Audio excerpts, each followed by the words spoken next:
Hello मेरे प्यारे साथियों, कैसे हैं? आई होप कि आप बहुत अच्छे होंगे और आपकी तैयारी बहुत अच्छी चल रही होगी। बच्चों, आज के इस वीडियो में हम करने वाले क्या हैं? आज के इस वीडियो में हम करेंगे एक्सरसाइज 5.3 का जो क्वेश्चन नंबर है, क्वेश्चन नंबर 5 है। क्वेश्चन नंबर 5 के अलावा और भी किसी क्वेश्चंस में आपको डाउट है तो आप प्लेलिस्ट को फॉलो कर सकते हैं और फॉलो करके आप सारे डाउट्स को क्या कर सकते हैं, क्लियर कर सकते हैं। इसमें हम करने वाले हैं क्वेश्चन नंबर 5 देखिए क्वेश्चन नंबर 5 क्या है और इसको सॉल्व करने का तरीका हमारा क्या होता है। चलिए चलते हैं, करेंगे। The first term of AP is 5 and the last term of AP is 45 and sum of 400 find the number of term and common difference। देखिए इसमें हमें क्वेश्चन नंबर बता रखा है कि एक AP है, उस AP का फर्स्ट टर्म आपको दे रखा है, उसका कॉमन डिफरेंस दे रखा है और उसके सम यानी टोटल सम जो है, सम किसके इक्वल है? 400 के इक्वल है, मतलब उसका टोटल सम 400 के इक्वल है। हमें बताना है कि इसमें नंबर ऑफ टर्म कितने हैं, यानी n = व्हाट, इसके बीच का कॉमन डिफरेंस यानी कॉमन डिफरेंस क्या है इसमें? व्हाट है। तो देखिए हमारे पास यहां पर दो क्लू इन्होंने दे रखा है। एक क्लू उसमें क्या है कि हमारे पास an की वैल्यू है, यानी लास्ट टर्म an की वैल्यू आपके पास कितना है? ये 45। a की वैल्यू की बात करें तो a की वैल्यू आपके पास कितनी है? 5 है। हमें पता नहीं है क्या कॉमन डिफरेंस, इसमें कॉमन डिफरेंस आपके पास नहीं है, नंबर ऑफ टर्म नहीं है, बट इसमें एक और चीज आपको दे रखा है, वो क्या है? Sn, यानी सम ऑफ nth टर्म की जो वैल्यू है वो किसके इक्वल है? 400 के इक्वल है। तो यहां से बताने हमें n और क्या करने हैं? d बताने हैं। तो फर्स्ट ऑफ ऑल n निकालने के लिए हम पहले an का फार्मूला यूज करेंगे, क्योंकि an का फार्मूला यूज करेंगे तो हमारे पास ये है, ये क्या आपका 5 दे रखा है, तो यहां से हम क्या करेंगे? निकाल सकते हैं। तो देखिए अगर हम an का फार्मूला यहां पर लिखें तो an का फार्मूला होता है क्या? a प्लस का n माइनस का 1 इनटू होता है d। अब an की बात करें तो नंबर ऑफ टर्म यानी लास्ट नंबर ऑफ टर्म आपके पास कितना है? 45। ये ले लीजिए 45 इज इक्वल टू a की वैल्यू दे रखा है क्या? हां, a की वैल्यू तो हमारे पास 5 है ऑलरेडी, तो हो जाएगा 5 प्लस का a माइनस का 1 इनटू d। अब ये 5 प्लस में है तो इस पर आएगा तो कहां जाएगा? यानी प्लस वाली जो वैल्यू होती है वो माइनस में हो जाती है और माइनस वाली वैल्यू जो होती है वो प्लस में हो जाती है। कब? जब बॉर्डर के इस पार व उस पार जब शिफ्ट होती है तब।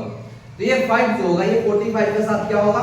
माइनस हो जाएगा, यानी जब ये माइनस होगा तो 45 में से 5 जाएगा तो क्या बच जाएगा? ये 40 इज इक्वल टू इधर क्या होगा? n 1 इनटू d, जहां पर हम लिख सकते हैं कि n 1 इनटू का d। अब देखिए इसके आगे हम इसको सॉल्व नहीं करेंगे। क्यों सॉल्व क्यों नहीं करेंगे? हम सॉल्व इस वजह से नहीं करेंगे क्योंकि हमारे पास d की वैल्यू है आपके पास और नहीं आपके पास n की वैल्यू है। अगर n और d में से किसी एक की वैल्यू हमारे पास होती तो हम उसको पुट कर देते, बट हमारे पास नहीं है। तो क्या हमारे पास अब एक क्वेश्चन सॉल्व नहीं होगा? होगा। थोड़ा सा क्लू आपको इसमें और एक दिया हुआ है, क्या है वो? देखिए थोड़ा सा ध्यान दीजिएगा, आपके पास Sn है, Sn का मतलब सम ऑफ nth टर्म की वैल्यू दे रखी है। तो हम ये कहना चाहते हैं क्वेश्चन कि आप उसमें Sn का भी फार्मूला अप्लाई कीजिए। तो जब हम यहाँ पर Sn का फार्मूला अप्लाई करेंगे तो Sn का फार्मूला क्या होता है? ये होता है n/2 2a plus n minus 1 into d होता है। ये सम ऑफ nth टर्म का फार्मूला होता है। क्या? सम ऑफ nth टर्म का फार्मूला होता है। अब यहां से देखिए इसको इक्वेशन आप फर्स्ट डाल सकते हैं। अब देखिए सम ऑफ n टर्म कितना है आपके पास? 400 लिख लीजिए इज इक्वल टू n। आपको तो पता है ही नहीं कि n कितना है, नंबर ऑफ टर्म कितना है, तो नहीं है तो नहीं लिखेंगे। जो भी चीजें हमें पता नहीं है उसको क्यों लिखेंगे? हमें तो पता नहीं है, हमें तो वही चीजें फाइंड करनी है। तो वही चीजें फाइंड करने के लिए, ढूंढने के लिए हम क्या करेंगे? n/2। अब यहां पर आइए 2 इनटू a क्या था आपके पास? 5, तो a की जगह पर 5 पुट कीजिए इनटू n 1 इनटू d। अब देखिए थोड़ा सा जो आपको आंख से यहाँ पर दिख रहा होगा तो आप थोड़े से में आप पता कर सकते हैं ये कितना हो जाएगा? 5 दूना 10 प्लस देखिए तो क्या यहाँ पर इसकी वैल्यू कहीं पर आपने फाइंड किया है, कहीं निकाल रखे हैं आप? n 1 इनटू d की वैल्यू कहीं आप निकाले हुए हैं कि नहीं निकाले हुए हैं? यहाँ देखिए थोड़ी सी ध्यान दीजिए तो देखिए n 1 इनटू d की वैल्यू आपने क्या निकाल रखा है? 40। तो अब इस वैल्यू को हम क्या करेंगे? यहाँ पे पुट कर देंगे। जब इसको हमने पुट कर दिया तो ये क्या हुआ? 400 इज इक्वल्स टू n/2। इनको ऐड कर लीजिए, हो जाएगा कितना? 50। अब ये ब्रैकेट को हटा करके यहाँ पर ये इनटू कीजिए तो कितने मार्क्स में जाएगा? 25 टाइम में चला जाएगा। जब ये 25 टाइम वहां से चला जाएगा तो ये क्या हो जाएगा? देखिए थोड़ा सा आगे बढ़ जाइए यहाँ पे, तो ये हो जाएगा कितना? 400 इज इक्वल्स टू 25n। तो n को हम क्या करें यहाँ पर n जो 25 था n के साथ into में था तो बॉर्डर के इस पर आकर के ये कहां पर चला जाएगा डिवाइड में चला जाएगा और ये जो n की वैल्यू आपकी आ जाएगी वो क्या आ जाएगी 16 आ जाएगी। क्या आएगी 16 यानी n की वैल्यू नंबर ऑफ जो टर्म हमारे पास थे वो कितना था 16 था 16 था। और हमें क्या फाइंड करना है एक तो वैल्यू हमारी आ गई कि n इज इक्वल टू 16 आ गया। अब हमारे पास बताने है कि कॉमन डिफरेंस क्या है। क्या कॉमन डिफरेंस यानी n की जगह पर हम क्या पुट कर लेंगे 16 पुट कर लेंगे। हमने n को निकाल दिया n क्या लगा रखा है 16।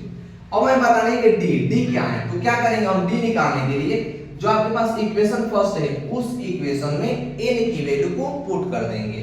तो यहां पर आप लिख सकते हैं कि पुट द वैल्यू ऑफ क्या put the value of equation क्या equation first put the value of n in equation first।